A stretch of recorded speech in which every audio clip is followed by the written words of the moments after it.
Well, hello there, everyone, and welcome to the Progressives post show here at BC WrestlePod, where we give you anything and everything as it relates to progress wrestling. My name is Mikey, of course. I am El Jefe of BC WrestlePod, and tonight I am going to give you a quick romp through chapter 196 Scorchio. Again, I'm so happy to see that this is the second show underneath the new ownership of Big Damo and Nikki Storm. We got 8 matches to talk about. I'm super excited. I cannot wait. And yeah, this is just going to be a quick romp because overall, I really enjoyed this. But before I get into all of it, you already know the drill. You know where to see us go live every week. BC WrestlePod for our socials, BC WrestlePod shop.fourthwall.com for our merch, and coffee for our little bot to help us pay for pay-per-views and stuff. Alrighty, so here we go. Like I said, I will be covering chapter 196 in Scorchio. And again, this is going to be a good time. I'm happy this is going to be a fun one, and we're going to talk about it. So let's just kick things off, shall we? Because in our opener to Scorchio, we have the matron, the mother herself of progress, Session Moth Martina, who was lucky enough to find a babysitter for all 562 of her kids. And she was taking, well, first of all, we had a little bit of audio issue and progress. Love you downs, but we talked about this. We gotta get this on. We gotta get this fixed. But you gotta love the electric ballroom crowd because even without sound, they sang the Session Moth Martinez entrance theme all the way down, which was fantastic. And she would be taking on Miss Nikki Storm, who is returning to the ring here in progress now that her non compete is up with WWE. And I don't know what it is with the UK. We're gonna talk about another team a little bit later, but y'all be pulling out the '90s boy band pop, the '90s pop boy bands music for this, and I love it for entrance music. It is hilarious, and I love it. But Session Moth Martina will be taking on a debut in progress and returning to the ring now that her non-compete, 90-day no-compete clause is up, and Miss Nikki Storm. This match was a lot of fun. This match was a little bit on the shorter side, which is to be expected because Nikki hasn't really been wrestling for a while, but it was really cool to see her back in the ring. I love her. She is fantastic. Session Moth Martina always makes a really good, antagonist to whoever she is going up against. And this was a really good, fun return to form for Nikki Storm, who of course got the win in this match, but I am so happy that she is back. I love that her and her husband Big Damo are the new owners of Progress, as well as Defy Wrestling here over here on the West Coast in Washington. I'm just really happy to see Nikki Storm, and I feel that the feeling of just seeing me be happy to see Nikki Storm wrestle again after being done with WWE trumps any issues that I had. Again, really the only complaint I have with this match is that it was really short. But other than that, man, it's really fun to see Nikki Storm. Session Moth again makes a really good heel, really fun stuff. Nikki picks up the victory, and I would like to see more of her, please, Progress. Bring her back. Or keep having her matches, I should say. Anyways, moving on to our next match, the second match of the evening, which was just as entertaining, y'all, because this was so much fun too. We have Scott Oberlin versus everybody's favorite bald YouTube personality and wrestler, Mr. Simon Miller. Now, I have talked on previous Progress episodes about Scott Oberman and his presentation, which I really still dig. There's an air of mystery to Scott Oberman's and just craziness. But it's been really cool to see Scott kind of break that facade a little bit, especially because he's been on a constant losing streak. Now, so before the match even started, Simon Miller comes down, he interrupts Scott Oberman. He talks about how, Scott needs to get a life. Scott needs to show some enthusiasm because he doesn't understand why Scott has such a problem with Simon Miller. And so these two begin to fight, which was insane. And this was a really fun match, another good one. Again, Simon to me has been putting in the work, and I love seeing him consistently now on Progress, which makes me super happy. Because I know last year he would pop up here and there, but it seems that they're looking to make Simon Miller staple in Progress, which I love. And I also love seeing that for Scott Oberman as well. Now, Simon Miller does pick up the victory here, but what makes this even crazier at the very end, Simon Miller grabs a little bit of Scott Oberman's hair, glues it onto his head, and I'm just trying to figure out what in the world is happening. But this was entertaining. I had a good time with this one. This is a good one. Again, I like it when we get different variations of character tropes in wrestling. I love that Scott Oberman is not your traditional like mystical character or like the anti-hero and all this. Simon Miller is just an excited person. Love this bald man, really, really do. But again, really fun stuff for sure. And our third match of the one, and I'm gonna be honest, probably well, the first half of the show, this is probably my favorite match of the first half of Scorchio. We have returning to Progress, Mr. Joe Coffey, taking on Pro Wrestling Noah Star, and who's doing an excursion here in the UK, and Koga. Yo, Koga, this is your coming out party, my dude.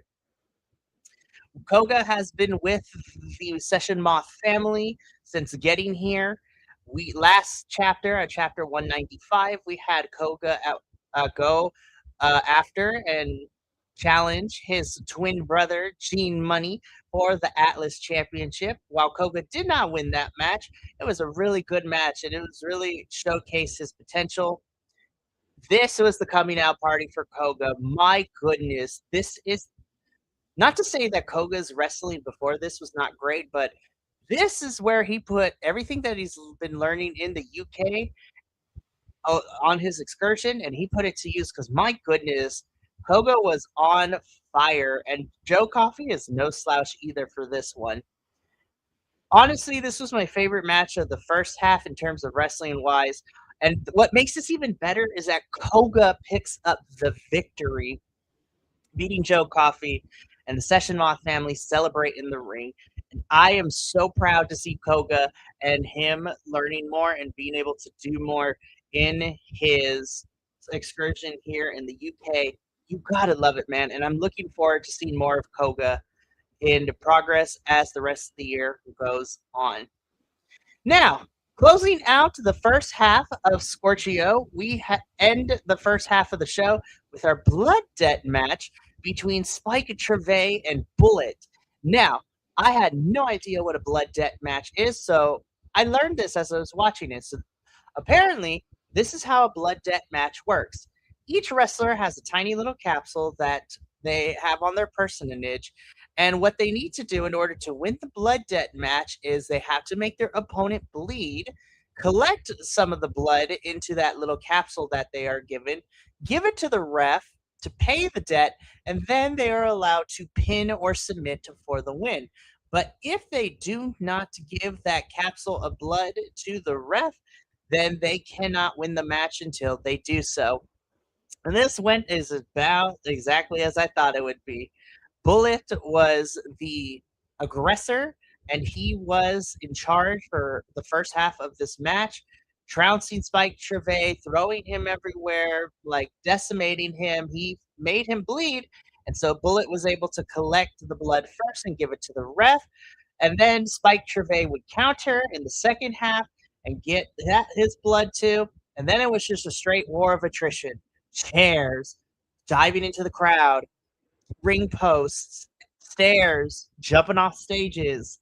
This had everything. And yeah, this match was a lot of fun. I was a little surprised to see it clock under like 13 minutes at least, but it was still a pretty good one. Again, timing is the only thing I really have a big complaint about.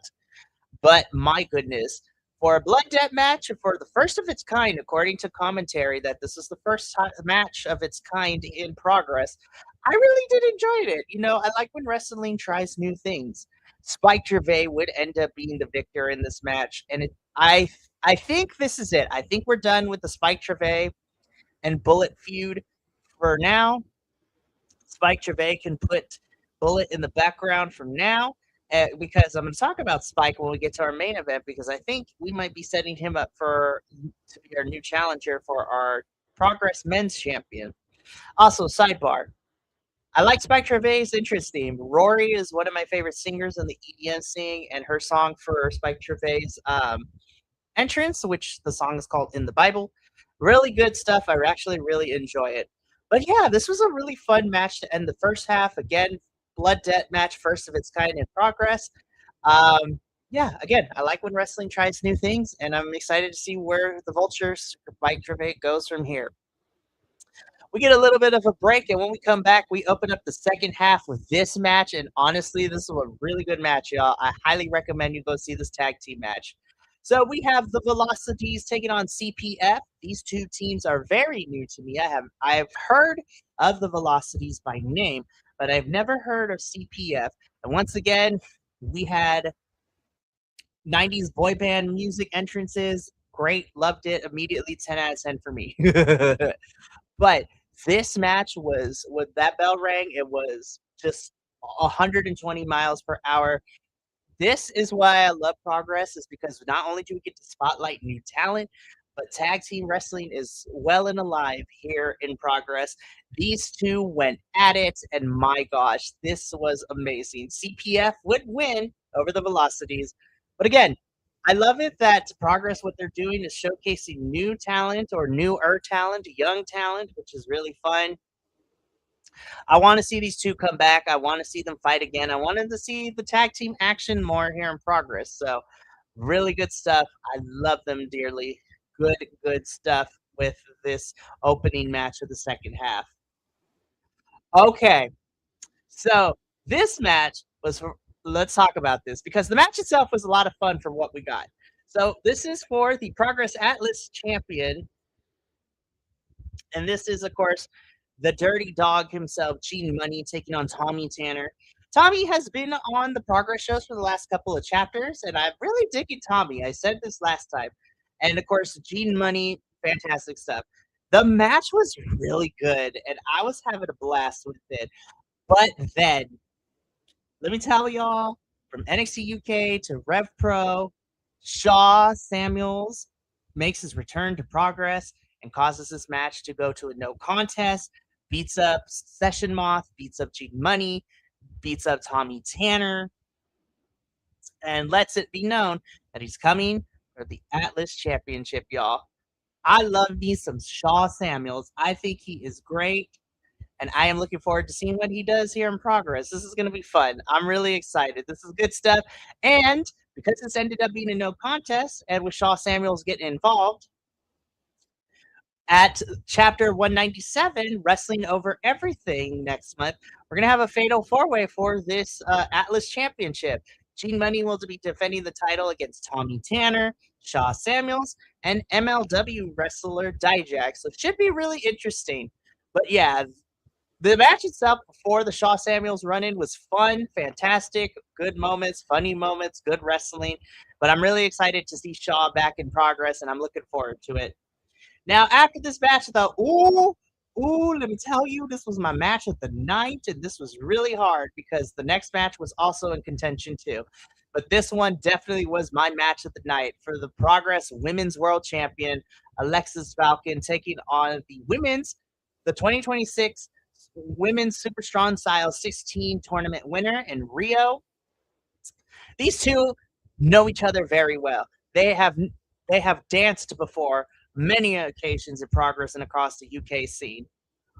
Oh my God. There are not enough words in the English dictionary to describe how amazing this match was. Rio is just such a badass, man. And Alexis Falcons knows how to play that heel role very well. And I said this when when me and Benny were covering the Eve 150 show. Rio is going to be the next big thing, and I think she's going to get signed somewhere big in the next year or two. She's just so damn good. But this was another war of attrition. These girls went back and forth. It took everything she had, but Rio was able to put Alexis down, and Rio is your new Progress Women's World Champion, which much deserved. Rio, you get one of these girls. Yes. So, again, this was my favorite match. Y'all need to go watch this. Fantastic stuff. But even though the next match was not my match of the night, it came damn close because in the main event of chapter 196 Scorchio, we have the men's progress championship. Cara Noir defending the title against the men's super strong style 16 20 26 winner and Charles Crowley. Our favorite twat is back, y'all, and did not come to play. This is what happens when you let two theater kids have a wrestling match. We had some funny moments, we had some theatrics, but Charles Crowley and Cara Noir are so good, y'all. This was such a fun match. But unlike our women's match, Charles Crowley would not be able to win. And that is because Cara Noir would just crush Crowley's soul by destroying his monkey that he brings out with the sledgehammer, allowing him to take a distracted and grief-stricken Charles Crowley for the win. Cara Noir is still your Progress Men's Champion. After the match, though, Cara Noir was going to continue to beat up Charles Crowley until Spike Treve came in for the save. And so it seems we might be setting up Cara Noir versus Spike Treve and their feud round two. But the roles are now reversed. Cara Noir is the heel, and Spike Treve might be the baby face, which should be very interesting. Yeah, this match was so much fun. Again, it had good wrestling, theatrics, and funny moments, and really fun storytelling. And I'm excited to see where we go from here next. But that takes us to the end. That has been my quick review of chapter 196, Scorchio. Scorchio is another fun show. I don't think there was too much that moved the needle per se, but man, I had a blast with this, and I hope y'all did too. Now, it's going to be a busy week for the British wrestling scene, but the next time that we'll be back with another progress show, we'll be back in September, the beginning of September, to talk about chapter 197 for progress, wrestling over everything. But that's a part of All In weekend with, Eve 153, uh, mystery wrestling. It's gonna be good. It's gonna be a good time. But we still got a lot of fun things coming up for the remainder of the week. Tomorrow night, I will be here once again, rocking it solo for TNA. And Saturday and Sunday, Kilt and I, as well as some of our podcasting friends across the internet, will be doing a live watch along for WWE SummerSlam for both nights. So you get a double dose of fun stuff. But that's going to be it for me here. Thank you so much for tuning in. From all of us here at BC WrestlePod to you at home, remember, take care of yourself, love one another, stay iconic, and more importantly than anything, you always deserve to finish your story. We will catch you tomorrow night for TNA, but until then, sayonara, adios, and until next time, peace.